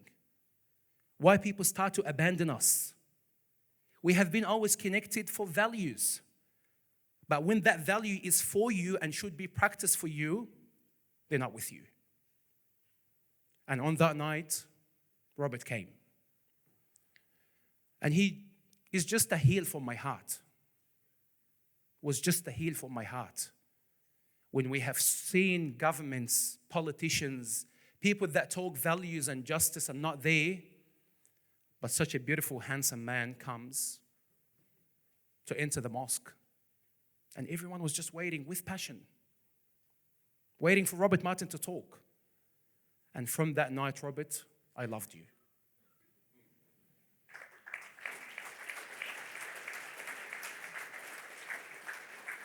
Because Allah sent you as a heal for my heart. When so many people abandoned for that concept of justice that I'm always striving for, I was traumatized because of missing it and because of being deprived from it. Robert, the years that you lived, I remember that beautiful verse of the Quran that was sent to Prophet Musa, peace be upon him, the prophet of the Jews. And he is our prophet too, all of our prophets. Allah subhanahu wa ta'ala said, وَأَلْقَيْتُ عَلَيْكَ مَحَبَّةً مِّنِّي وَلِتُصْنَعَ عَلَى عَيْنِي. Which means, Allah has placed a love in the hearts of people towards Prophet Musa alayhi salam. And the scholars say no one saw him except that they loved him. Exactly like Robert in Palestine. Exactly like Robert here. وَلِتُصْنَعَ عَلَى عَيْنِي. You will be made while Allah is overseeing all what is happening to you. Allah is planning for Robert step by step to be traumatized, to meet Nasser, to meet Palestinian people, to be here. It's a plan of Allah, Robert. It doesn't happen by accident. It is the plan of Allah for you to be here. And it had to happen that way for you to be here. And if you were luxurious Robert Martin, who had a beautiful life from the start, maybe you wouldn't be here. The final thing that I would say to Robert and all of you and all of our brothers and sisters, please do not belittle something that is good. Do not belittle a smile on your face to people. Do not belittle a hug, a brother to a brother and a sister to a sister, as an act of kindness. Robert Martin's life was full of traumas, and he just needed that hug. He needed that kindness to connect him, and that's the start of his connection with me. Please do not belittle an act of kindness that you do towards a person. Sometimes I go to the city walking like this, and I have a bottle of water with me, and some person says the F word, you. And I have a bottle of water with me, and I'm 2 meters. I'm too tall. My height itself is just scary. And if I just engage in a small tension or fight, it's going to be bad. So I wouldn't love to do that. But rather, and I always say that to my wife, let's reply with a smile. And if I have something in my hand, I love to go like this all the time to the city so that people can familiarize themselves with Muslims and who we are and how we look like. May Allah bless you. An act of kindness that can open the hearts. Please make sure that your message, and Allah is my witness too, that I've never said to Robert Martin, become a Muslim, even though every day in Taraweeh, like Ahmed was saying, Ya Allah, this man came to the mosque. Ya Allah, you placed the love of Palestine in his heart. Ya Allah, put Islam in his heart, but I know that he's on the way. I know that he will say it and he will make it. Robert, I kindly ask you, and I think I'll take that video with me. I will ask my wife to put that in the grave with me. Inshallah. And if I pass away before you, Robert, or you pass away before me, okay? When we meet with Allah, please tell Allah the words that you said in this life. Please tell Allah that Ala and Ahmed and so many people and Kim and so many people supported you in your life, because this is what we strive for. We would love to meet with Allah, having a person like you becoming a Muslim. Alhamdulillah. May Allah grant you a blessed journey, Robert. May Allah bless you and your family, and may Allah bless you all. Thank you so much for being great people, and thank you so much, Ahmed, for inviting me to say this reflection. Have a seat. Jazakallah khair, Sheikh Ala. Barakallahu feek. Okay, everybody, get your tissues ready. I'm telling you. Robert Martin, please come to the stage. Have a seat, please, Sheikh Ala. Have a seat, Rob. Now, I'm going to say a few words. For the non-Muslims in the room, I'm talking directly to you. For the Muslims in the room, please listen to what I'm about to say, because I often have said these very words in the few minutes before someone says their Shahada. To the non-Muslims, I'm sure for the last few days or months or years, you have had clues, breadcrumbs in your life, moving you closer to Islam. A video on YouTube, a meeting with Robert Martin, a feeling, a thought, a dream, something. And you have come step by step closer and closer to Islam, even slowly. If you're a non-Muslim and this has happened to you, these little breadcrumbs, these little clues, these little feelings and inklings that have brought you closer and closer, just nod for me. Okay. If you are non-Muslim and you have experienced these breadcrumbs, let's call them, who do you think is doing that? Who do you think is orchestrating and planning your life to happen around you in such a way that you come step by step a little bit closer and a little bit closer and a little bit closer to Islam? Who do you think is doing that? If your answer is, it must be God, then nod. Good. And the next question is, if the answer is that you have been feeling these breadcrumbs and you acknowledge that it must be God that is bringing you closer and closer in this way, then ask yourself, would God do this for a good reason, for a good outcome, a positive thing for you, or for a negative reason, a harmful reason for you? If your answer is that God would do this for a good reason, not for a harmful reason, then nod. Then I ask you, if you're non-Muslim and you have been thinking about Islam, considering Islam, or feeling that one day, someday, maybe you might be Muslim, I want you to consider this. The word in Arabic for inviting people to Islam is da'wah. Da'wah means invitation. When you invite someone to something, if I invite you to my wedding or my graduation or my birthday, I want you to come. When you RSVP and you say, yes, I'm going to come, I'll be there, I'm happy that you're coming, that you're accepting my invitation. Are you with me?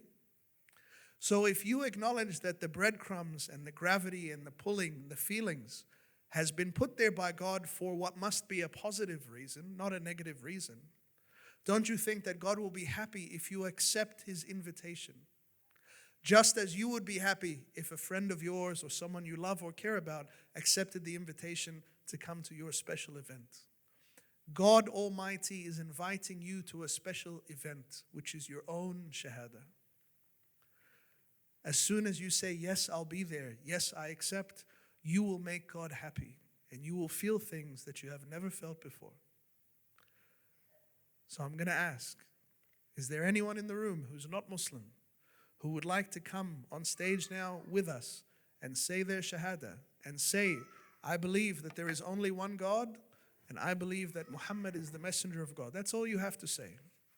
And it doesn't mean that you become a perfect Muslim here and now, but it means that you are beginning your journey to learn what happens next. Is there any non-Muslim who wants to come to the stage? Is there any non-Muslim who wants to accept Islam with us tonight? Where is Kenji? Kenji, where are you?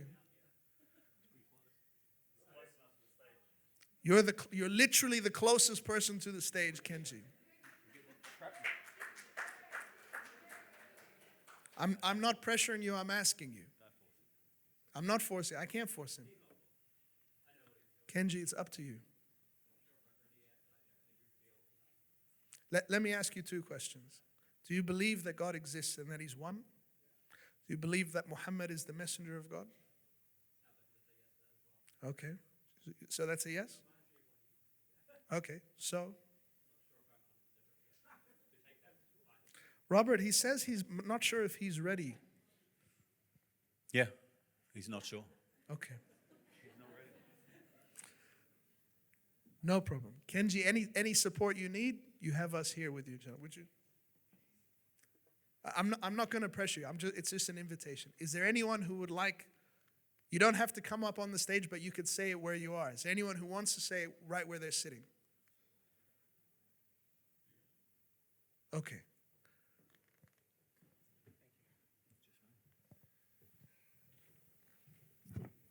We'll have you with us, Ahmed. And Kenji, I appreciate and respect your wishes, but I'm sure that you will be in Robert Martin's place one day. And as you are committed to knowing, inshallah, you will make it. And I appreciate that you are clear about your will. And may Allah subhanahu wa ta'ala, and everyone would say Ameen, inshallah, as we made dua for Robert, may Allah place Islam in your heart very soon, inshallah. Ahmed, we will not do this without you. No, we'll have you with us. All right. Are we all part of it? There's a few cameras. Okay. Yes, please, Ahmed.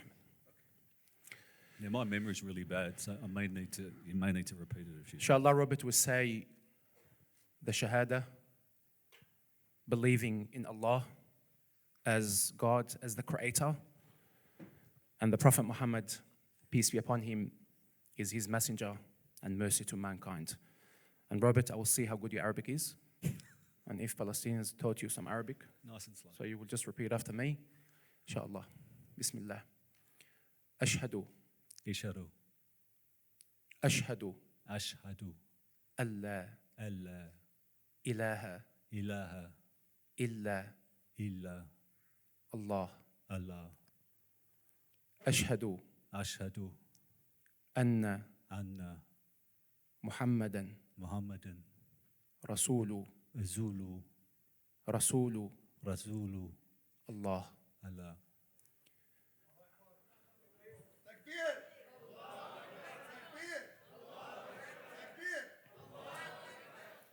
I bear witness I bear witness that there is no one worthy of worship except Allah. that there's no one worthy except Allah. That there is no one worthy of worship except Allah. That there is no one worthy except Allah. Worthy of worship. Worthy of. Let's start again. Hang on. I bear witness I bear witness that there is no one that there is no one worthy of worship worthy of worship except except Allah. Allah. And I bear witness And I bear witness that the Prophet Muhammad, that the Prophet Muhammad, peace be upon him, peace be upon him, is his messenger is his messenger and mercy and mercy to mankind. to mankind. Takbir. Takbir. Congratulations, Robert. That's it. Yes, that's it. I know how to start. May Allah bless you, Robert, and grant you a blessed journey with Islam. May Allah subhanahu wa ta'ala open the hearts to Islam as He opened your heart to Islam. May Allah make you the reason for that for many other people, inshallah. Give me a hug.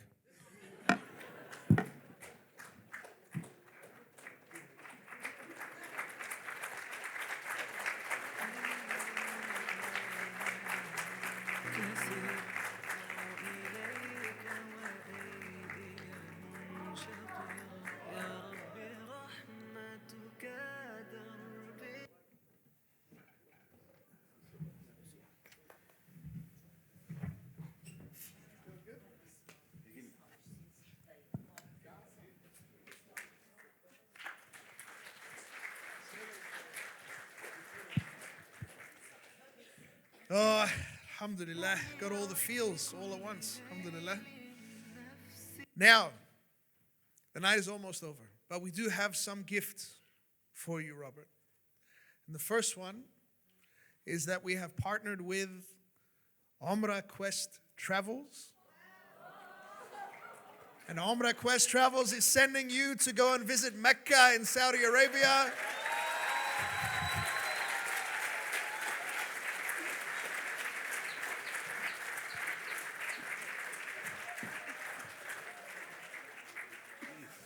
You are going to Mecca, the place, the holiest place on earth where all the prophets and messengers of Allah stood, the house of worship, the first house of worship ever built.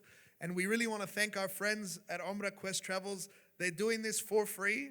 They sent me a little blurb that I promised I would read, so bear with me. God, I'm at 75,000 WhatsApp groups, okay.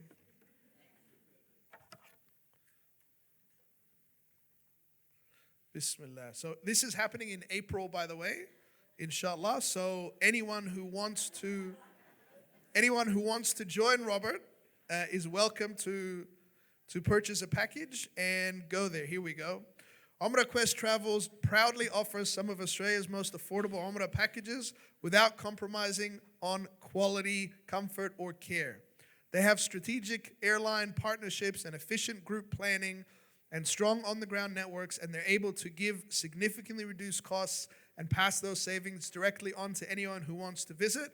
In the last 6 months, they've taken over 300 people there and provided structured guidance and lessons, and their goal is to serve 1,000 people each year to take them to the Holy Land. So the first gift is Umrah. Now, like I said, as soon as Rob steps down and we close the program, you all have got time to mingle with him. This gift I want you to actually open on stage, and I'm going to tell you what this is and who it's from. And I think this one might have a special meaning for you, brother. Let's see what it is.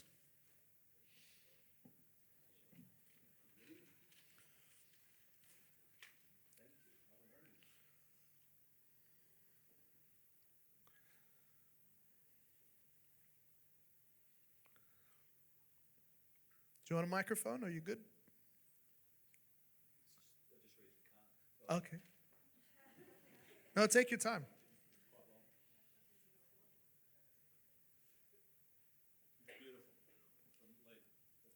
Yeah, all right. They wrapped it up real good.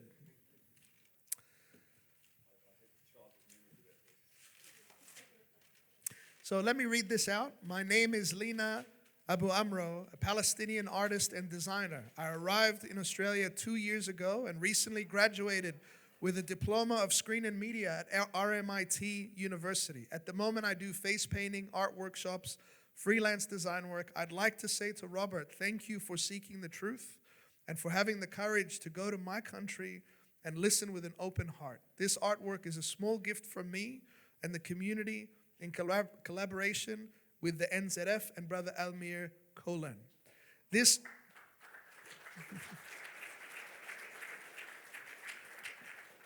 idea was also inspired by the verse that talks about how we're created into nations and tribes to know one another.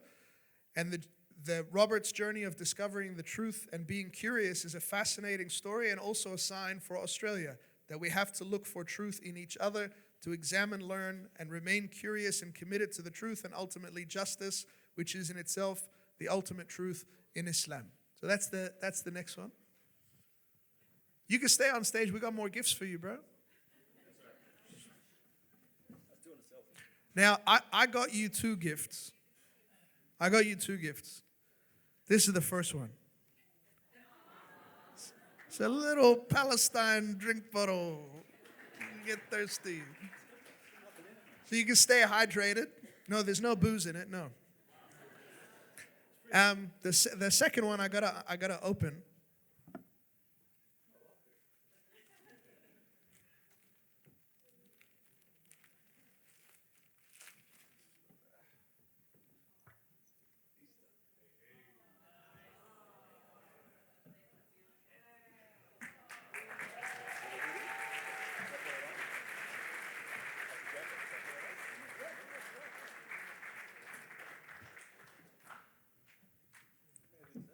And I liked it so much, I got one for myself too.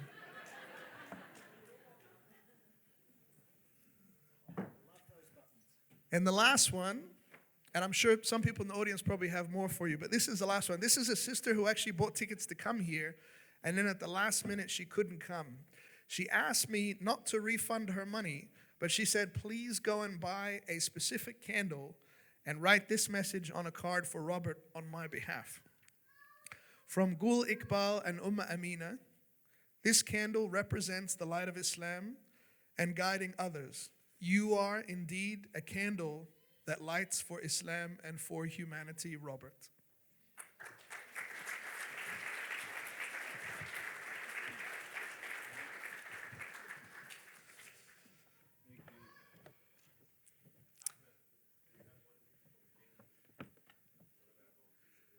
Henny, come up to the stage, please. Henny comes to all the events and helps. Come up, Henny, the stairs over there. Rob, can we, in a second. And I have a plan for how the people in Palestine can also enjoy tonight in just a second, inshallah. Henny's a handsome boy, mashallah.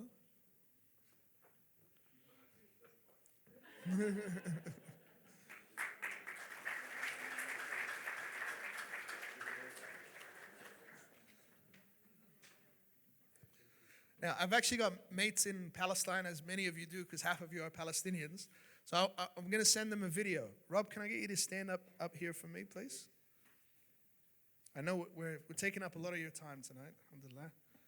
So I'm going to say into this mic, free, free, and you're going to say, yeah, we're going to do it 3 times, and we're actually going to send this video to them, inshallah. And after that, I'll say I'll say that Robert's Muslim at the beginning, inshallah.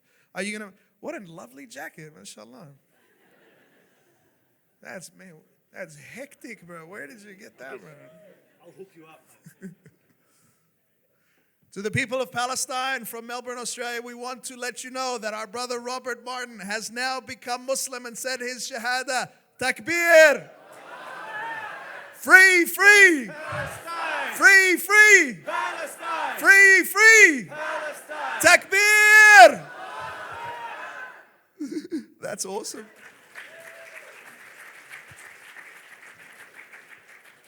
Oh, goodness gracious me. On behalf of everyone, I would like to thank everyone else. I want to thank all the amazing sponsors, everyone that's had a hand in this. I would like to thank our incredible volunteers who decided to come and help us put this event together. Thank you so. We couldn't have done it without you. Brother Adam Zanati, Summit Events. We want to thank Ulcer Ease. We want to thank Al Noor. We want to thank Virgin Mary Mosque. We want to thank MCCA. We want to thank Umrah Quest Travels. Free Umrah for Robert, happening in April. You're welcome to buy a ticket and go with him, inshallah. Now, Robert's going to hang around for a little bit. If you would like to give him a gift or a hug or a selfie, you could do that now. Thank you all so much. And please do scan those QR codes and donate. You could donate cash at the front desk as well. My name is Ahmad Bassal. Wassalamu alaikum wa rahmatullahi wa barakatuh.